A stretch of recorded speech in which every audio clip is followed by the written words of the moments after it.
S'agissant du groupe scolaire campagne, il ne vous a pas échappé, et je rebondis de nouveau sur la partie financière, oui, les finances de la commune sont tendues. Et elles sont susceptibles peut-être de se détendre aux alentours de fin 2022, début 2023, ou disons au courant 2023, puisque la dette de la ville de Revin est constituée de la sorte que la moitié de la dette de la ville sera remboursée en 2023, puisque les emprunts réalisés par la ville de Revin arrivent à terme globalement pour moitié en 2023. Donc en 2023, si on ne fait pas d'emprunt d'ici là, l'endettement ne sera plus de 8 millions mais de 4 millions, et le remboursement annuel ne sera plus de 1 million d'euros par an mais de 500 000 euros. Donc c'est pas un trésor, mais en même temps ça permettra, le cas échéant, de faire un certain nombre de choses et un certain nombre d'investissements. D'ici là, il est clair qu'il faudra être vigilant, mais une fois qu'on a dit ça, le budget de la ville de Revin, c'est quand même des recettes et des dépenses, et dans des dépenses, il y a des investissements, il y a des choses qui se font, et qui peuvent, le cas échéant, être réorientées et se faire différemment. C'est tout l'enjeu aussi d'une élection municipale. Mais concernant le groupe campagne, pour les investissements, nous, la philosophie qui a été la nôtre, c'est de se dire, il y a beaucoup de choses à faire à Revin. Mais, on vient d'en parler, la capacité financière de la ville, elle est limitée. Donc, nous, l'objectif, c'est de proposer des idées, d'être au service de la population revinoise, des revinoises et des revinois, et c'est pas, on s'est dit que, de quel droit, c'est 31 personnes qui, au gré d'une, deux, trois, ou même 10 réunions, diraient, bah, tiens, à Revin, si c'est ça, c'est prioritaire, et ça l'est moins, etc. On ne s'est pas arrogé ce droit-là.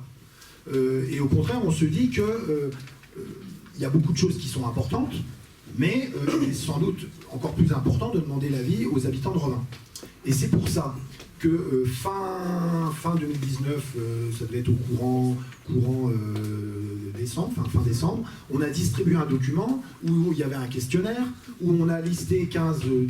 types d'investissements possibles sur le territoire communal, où bien entendu les 15 nous semblent important, on en a peut-être oublié, donc on a rajouté une 16e possibilité qui était suggestion. On s'est dit, on a peut-être oublié des trucs, donc si on a oublié quelque chose de fondamental, dites-le nous. Et on a demandé aux habitants de Revin de nous dire, voilà, donnez-nous vos 5 priorités. Alors on aurait pu dire votre priorité, mais enfin des fois, comme c'est quand même pas toujours évident de savoir dire, je préfère ceci ou cela, ou des fois on hésite, on s'est dit, ok, partons sur 5, et puis on verra ce qu'il en retourne.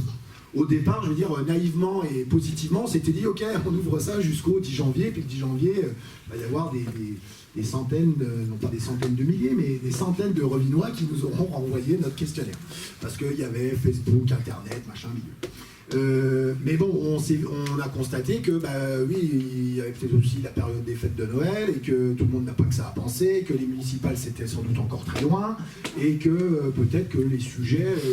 tout au moins, peu de personnes, ou à notre goût insuffisamment de personnes, avaient répondu au questionnaire. Donc on s'est dit, si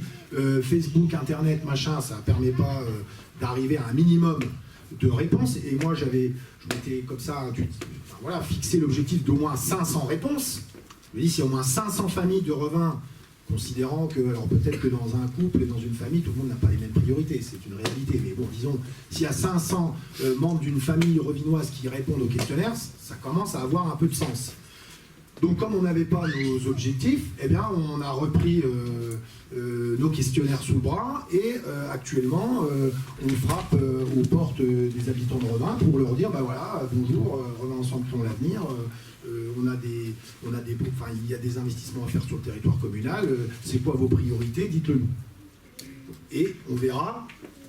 je vais répondre à votre question, mais on verra si le groupe campagne est une priorité des habitants de Revin ou pas.